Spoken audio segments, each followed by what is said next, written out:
কই গো আমার বউ, দেখো।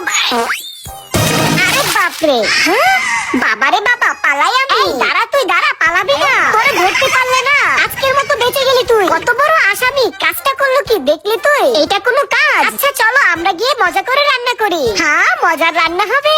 ইয়ে, তোমরা যদি আপেল খেয়ে থাকো ভিডিওতে লাইক করে দাও, চকলেট খেয়ে থাকলে চ্যানেলটিকে সাবস্ক্রাইব করে দাও, আর তোমরা কোন ক্লাসে পড়ো সেটা কমেন্টে লিখে দাও। সবার প্রথমে গরুর এই পায়াগুলোকে পানিতে ভালো করে পরিষ্কার করে নিতে হবে। তারপর এগুলোকে গরম পানিতে কিছুক্ষণ সিদ্ধ করে নিতে হবে। সিদ্ধ করা হয়ে গেলে এগুলোকে তুলে ফেলতে হবে। এইবার তেলের মধ্যে একে একে সব পায়াগুলোকে ভেজে নিতে হবে। একটা কড়াইয়ের মধ্যে পেঁয়াজ, মরিচ এবং শুকনো মরিচ গুলো দিয়ে একসাথে নাড়িয়ে চাড়িয়ে নিতে হবে। তারপর সেই তেলে ভাজা পায়াগুলোকে এই মশলার ভিতরে একে একে করে দিয়ে দিতে হবে। এইবার কিছুক্ষণ রান্না করলে আমাদের রেসিপিটা একদম তৈরি হয়ে যাবে। তাড়াতাড়ি গরম গরম গরুর পায়া খেয়ে বলো কেমন হয়েছে।